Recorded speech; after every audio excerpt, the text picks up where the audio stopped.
retrato de Adele Bloch-Bauer, necesariamente tendremos que viajar a finales de 1800 a Viena, cuando Viena era una ciudad majestuosa y elegante. Era la capital de uno de los imperios más poderosos del mundo, que es el Imperio Austrohúngaro. Era la Viena de Sisi Emperatriz, de Sigmund Freud, de los vals de Johann Strauss y de los famosos cafés. Pero sobre todo, era la Viena de Gustav Klimt. Klimt fue el primer presidente de la Secesión Vienesa, que fue este grupo de artistas que decidió hacer una rebelión edípica, es decir, iba en contra de la generación de sus padres, de la moral burguesa de esa época, de la monjigatería vienesa, y quería hacer una especie de revolución no solo artística, sino también social, psicológica y sexual. Y ahora sí, ¿quién era Adele? Pues Adele fue una de las mejores y más favoritas musas de Gustav Klimt. Ella era una mujer que nace en 1881, nace en una familia acomodada, muy adinerada. Su papá era un exitoso banquero que decide arreglar el matrimonio de su hija como se acostumbraba en esa época. A Adele la casan con un hombre que es 16 años más grande que ella, que va a ser Ferdinand Bloch, que va a ser un empresario exitosísimo, que va a tener un emporio azucarero, ¿no? Cuando este matrimonio ocurre, el apellido se convierte en Bloch-Bauer. Pero el retrato de Adele no es el primer cuadro en el cual Adele posa para Gustav Klimt. La primera vez que ella se convierte en su musa es en un retrato también muy famoso llamado Judith I, o también se conoce con el nombre de Judith y Holofernes. Les voy a contar de qué se trata, porque esta historia de Judith es una historia bíblica que ha sido representada muchas veces por los mejores artistas de la historia del arte. Pues resulta que Judith es una heroína bíblica porque ella, cuando ve que su pueblo, Betulia, va a ser invadido, decide tomar manos o cartas en el asunto. Llega Holofernes, que es uno de los altos rangos del ejército de Nabucodonosor II, y decide emborrachar a Holofernes, bailarle, seducirle, engatusarlo, enamorarlo, y cuando el hombre está ya más para allá que para acá, le corta la cabeza, y esa es la manera que Judith salva a su pueblo y se convierte en una heroína bíblica, ¿no? Los artistas anteriores a Klimt lo habían pintado de una manera, pues hasta eso, respetuosa, dándole la importancia que esta heroína bíblica se merecía, y Klimt lo va a hacer de una manera totalmente diferente, muy a su modo. Vamos a ver cómo ha sido representada Judith en la historia del arte. Uno de los artistas que ha plasmado este relato bíblico en su obra es nada más y nada menos que Caravaggio. Caravaggio es un artista excepcional porque él va a marcar la transición del Renacimiento al Barroco, porque va a inventar una técnica llamada tenebrismo o chiaroscuro. Fíjense que a pesar de ser un asesino que siempre está huyendo de la justicia, que siempre está metido en las peleas callejeras, va a ser defendido por la Iglesia Católica. ¿Por qué? Porque la Iglesia encuentra en él un valor, y ese valor es el poder de evangelizar o de convertir a los fieles a través de su arte, ¿no? Él va a hacer una obra muy impresionante, muy diferente a lo que se acostumbraba en la generación anterior, que son el Renacimiento, en donde vemos la obra, por ejemplo, de Miguel Ángel o de Rafael, que es una obra idealizada, en donde el cuerpo humano no es real. Vemos cuerpos humanos súper musculosos, que a menos que te la vivas encerrado en un gimnasio, es imposible estar nada más andando así, ¿no? Lo que va a hacer Caravaggio es olvidarse de toda esa idealización del cuerpo humano y va a empezar a contratar como modelos a gente que va encontrando en la calle, ¿no? A prostitutas, a borrachos, a gente de la esquina. ¿Por qué? Porque ellos son los hombres de carne y hueso, los hombres comunes y corrientes y simples mortales. A la hora de pintarlos, los va a pintar con arrugas, con arañazos, así como los encuentra, y por eso su obra va a ser tan convincente, porque va a gozar de un realismo excepcional, ¿no? A la hora que pinta Judith y Holofernes, por ahí de 1598, lo va a hacer de este mismo modo, ¿no? Con un tenebrismo espectacular. Va a pintar a Judith muerta de miedo. Es una persona de carne y hueso, es una simple mujer que decide pues salvar a su pueblo, pero tiene que hacer algo ilegal, algo que pues, normalmente no haces todos los jueves, que es cortarle la cabeza a alguien, ¿no?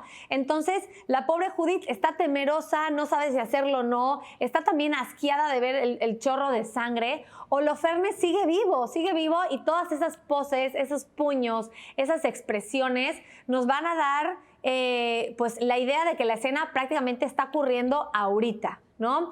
Por eso siempre Caravaggio, a la hora de pintar la escena, pinta a parte de los personajes fuera del cuadro, porque nos da la impresión de que es una instantánea fotográfica, de que la acción está ocurriendo ahorita. Por lo general, cuando se ha pintado esta escena, se pinta antes del asesinato o después del asesinato, pero Caravaggio escoge el momento de la acción porque así era él. Él siempre pinta la parte más interesante. Inspirado en este cuadro de Judith de Caravaggio, pinta otra artista la misma escena que va a ser Artemisia Gentileschi, ¿no? Artemisia es una mujer que nace por ahí igual de 1600 y va a ser de las pocas mujeres artistas que conocemos de esta época. Gracias a que su papá era un gran artista, pues ella aprende el oficio y su papá le enseña y le presenta a muchísimos maestros importantes y puede tener una educación, pues ahora sí, muy completa en cuestiones artísticas, ¿no? Uno de sus maestros era Agostino Tassi, que era un amigo del papá, que mientras le está dando la lección y aprovechando que el papá de Artemisia no está, viola a la pobre mujer, ¿no? Obviamente para ella es un trauma, decide contárselo al mundo y un año después convence a su papá para que el papá ponga la denuncia.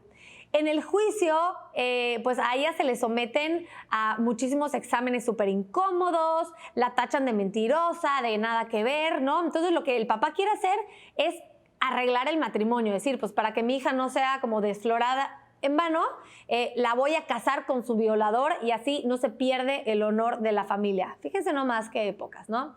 Pero durante el juicio, entre que si la casaban o no la casaban, sale el peine y se descubre que Agostino Tassi ya es un hombre casado, por lo cual Artemisia no se puede casar con él, gracias a Dios, ¿no? Después de un año, el juicio nunca se lleva a cabo, al hombre nunca lo condenan, Artemisia la obligan a casarse con otro hombre y se va a vivir a Florencia. Para el colmo, el papá de Artemisia se vuelve a ser amigo del violador, en fin, toda la cosa va mal, pero Artemisia ya lejos de su ciudad, estando en Florencia, se empieza a rodear de arte, es amiga de Galileo Galilei y sigue pintando. De hecho, es la primera mujer que es aceptada por la Escuela de Diseño en Florencia. Cuando ella tiene la oportunidad de pintar su propia versión de Judith, lo que hace es que hagan de cuenta que ella se va a poner en el papel de Judith y Holofernes va a ser Agostino Tassi. Es decir, cuando lo mata, cuando lo decapita, lo va a hacer con toda la intención. Por eso vemos a su Judith más decidida, sin miedo a clavar aquel cuchillo. ¿Por qué? Porque es una sed de venganza que ella traía, porque obviamente pues no fue justo lo que le pasó y tampoco fue justo que la culpable resultó siendo ella.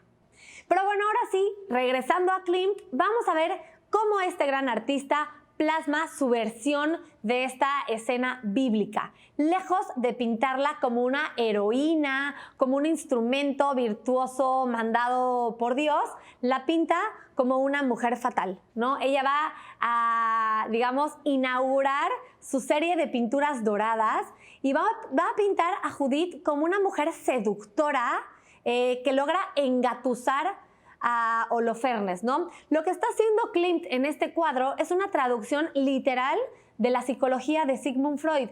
Sigmund Freud siempre ha hablado sobre las mujeres poderosas, sobre las mujeres que dominan a los hombres y sobre todo del Eros y del Tánatos. El Eros y el Tánatos son dos fuerzas que existen y que son fuerzas opuestas porque el Eros es la vida, la sensualidad y el Tánatos es la muerte. Vida y muerte va a estar con frecuencia representada en la obra de Gustav Klimt y Judith no es la excepción. Vemos a Judith que está semidesnuda con este collar, que fíjense que en el collar que tiene Judith, que es un collar que le pertenecía a Adele, ese collar siempre va a aparecer en todas las obras en las que sale Adele. Es un collar pues muy representativo de esta gran mujer, ¿no?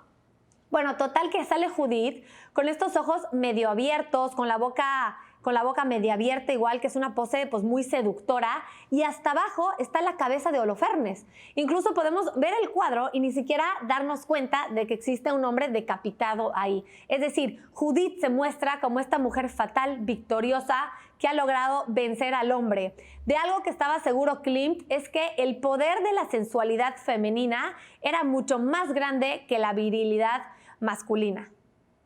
Judith es precisamente uno de los primeros cuadros en los que Klimt va a implementar el oro. La idea le viene de un viaje que hace a Italia por ahí de 1903, cuando entra a la Catedral de Ravenna y ve estos mosaicos bizantinos en donde el ornamento se convierte en anatomía y la anatomía se convierte en ornamento. A partir de este momento, prácticamente todos los cuadros de esta etapa dorada de Klimt van a tener como material principal el oro. Y no va a ser diferente a la hora de hablar de, ahora sí, el retrato de Adele Bloch-Bauer. Cuando Adele empieza a ver la obra de Klimt con dorado, pues enloquece como todas las mujeres de la crema innata vienesa y le ruega a su marido que por favor le compre a Klimt su retrato, ¿no? Es así cuando nace la idea de hacer el retrato de Adele. Obviamente va a estar perdida en un campo de oro bizantino con un montón de íconos egipcios y con toda la simbología que pues ya Klimt nos tiene bastante acostumbradas, y sin embargo, cuando vemos el retrato de Adele, nos da la sensación de que es una mujer presa, de que está dentro de una jaula de oro, que es ahora sí que prisionera de tanto lujo, de tanta riqueza, que ella está como inmóvil, y sin embargo a ella le encanta el cuadro y lo cuelga en su departamento, ¿no? Este cuadro, además de ser famoso por quien lo pintó y por lo bien lograda que está la obra, va a ser universalmente famoso por la historia que sucede después. Resulta que cuando Adele muere a los 43 años de meningitis, muere muy joven, ella le deja todos sus cuadros, los 2 retratos que le había hecho Gustav Klimt y otros 3 paisajes al Museo del Belvedere, que es el Museo Nacional de Viena, ¿no? Sin embargo, en 1938 llega Hitler y como ellos eran judíos, pues obviamente son saqueados, les roban todos sus bienes, todas sus pinturas, los expulsan de su propiedad. Ferdinand Bloch-Bauer tiene que huir y se tiene que ir a Praga, donde también tiene pues empresas, y empieza a pelear por la nacionalidad checoslovaca. Y después de que termina la Segunda Guerra Mundial, él decide hacer un Nuevo Testamento. Adele en su testamento le había dejado la obra de Klimt al Belvedere, pero después de lo que pasó en la Segunda Guerra Mundial, Ferdinand decide cambiar ese testamento y decir, no, yo no le voy a dejar los cuadros de Klimt a la nación, sino que se lo voy a dejar a mis herederos, ¿no? Que son sus sobrinos, porque ellos nunca pudieron tener hijos. Termina la Guerra Mundial, los cuadros... Acuérdense que Hitler declaraba como arte degenerado todo el arte moderno, entre ellos los de Klimt, ¿no? Esos cuadros eran o destruidos o confiscados o robados, etcétera. Pero la obra de Klimt nunca pudo abandonar Austria porque por testamento estaba escrito que esos cuadros eran para el Belvedere, es decir, eran parte del Tesoro Nacional austriaco. Entonces, por eso siempre se quedan en Austria y van a estar colgados en este museo pues desde entonces, ¿no? Lo que hace Ferdinand es anular ese testamento alegando de que él había sido quien pagó por los cuadros, es decir, esos cuadros no eran de su esposa, sino que eran de él y él se lo dejaba a sus herederos. Muchos años después, una de sus sobrinas, que es María Allman, que ella tuvo que salir de Viena, huir durante la Segunda Guerra Mundial y ya vivía en Estados Unidos, y pues le daba coraje ver el cuadro de su tía colgada en el museo, ¿no? Entonces contrata a Randy Schönberg, que es un súper abogado, que por cierto es nieto de Arnold Schönberg, que es un gran compositor vienés, y ellos van a un juicio en contra de la nación, es decir, la sobrina de Adele en contra de Viena. Va a ser un juicio que va a durar 6 años y que al final los jueces van a declarar que esa obra le pertenece a los verdaderos herederos, que son María Allman y, bueno, los descendientes que hubiesen habido, ¿no? María Allman está pues muy contenta de poder recuperar lo que por derecho le pertenece. Sin embargo, ella dice que eso no le regresa toda la infancia y toda la juventud que los nazis le robaron, ¿no? Ella decide vender la pieza, la compra Ronald Lauder, que es el heredero de esta empresa gigante de cosméticos de su mamá Estée Lauder, y él la compra por $135 millones, convirtiéndose en ese momento en la obra de arte más cara de la historia, ¿no? Ese cuadro lo podemos ver el día de hoy en el museo de Ronald Lauder, que es la New Gallery, que es un museo pequeño. De verdad, yo creo que es uno de mis 3 museos favoritos del mundo. Es una casa, pues si la comparamos con los grandes museos, es un museo hasta eso pequeño, pero es una casa preciosa que está sobre la Quinta Avenida de Nueva York. Y la colección de este señor gira en torno a todas esas piezas que él ha podido comprar o recuperar de los saqueos nazi. Entonces vamos a ver por lo general obra de artistas alemanes o de artistas austriacos, y ahí es donde hoy por hoy, gracias a Dios, cuelga la Mona Lisa austriaca, que es la Dama de Oro, mejor conocida como el retrato de Adele Bloch-Bauer. Sin embargo, esta no fue la única vez que Klimt pinta a Adele, sino que también le hace un segundo retrato. Ahí les va cómo está el cuento. Klimt, por ahí de 1911, 1912, hace viajes a Francia, a Alemania, y conoce la obra de Toulouse-Lautrec, de Pierre Bonnard, de los impresionistas, de los postimpresionistas, de Munch, y decide cambiar su técnica, ¿no? Él empieza a sospechar que el oro y que tanta rigidez ahogaba la parte psicológica de sus personajes, y decide dejar el oro atrás y empezar a hacer un estilo mucho más floreado, mucho más ornamentado, con motivos orientales. Y obviamente Adele dice que yo también quiero mi retrato con esta nueva técnica. Cuando vemos esta etapa tan colorida de Gustav Klimt, es cuando nos cae el 20 de la genialidad de este artista, la capacidad que tuvo de reinventarse, de ser grande otra vez con un estilo totalmente diferente. Entonces, aquí es cuando pinta el segundo retrato de Adele, que muestra a una Adele pues parada, llena de flores y de motivos orientales, con este horror vacui, que es este miedo al vacío del que hablaba también Sigmund Freud, y que se va a traducir cuando Klimt retaca de accesorios y de detalles todo el cuadro, ¿no? Esta etapa o esta serie de cuadros que hace de sus mujeres, que son pues ahora sí su clientela, sus mecenas, que son la alcurnia vienesa, parecen que son como muñequitas dentro de una caja, ahí muertas de ganas de que las abras para jugar con ellas, ¿no? Si tú las ves, todos los retratos juntos son como cajas de muñecas que dicen ábreme, ábreme, ábreme, ábreme. Están como enclaustradas en ese mar de motivos orientales y de florecitas y de aves y de colores, pero son pinturas realmente preciosas, son pinturas perfectas y que nos dejan claro la genialidad que tenía este artista. Este cuadro también fue recuperado aquella vez que se recuperó el primer retrato de Adele y fue vendido por $87 millones aproximadamente. Lo compra Oprah Winfrey y un par de años después lo vuelve a vender a un coleccionista anónimo de China, y el precio de esa obra fue de $150 millones. Es decir, que Gustav Klimt ha roto récords de subasta un par de veces, y no solo por sus precios altos, sino por la calidad de su arte, es que es considerado uno de los mejores artistas del mundo.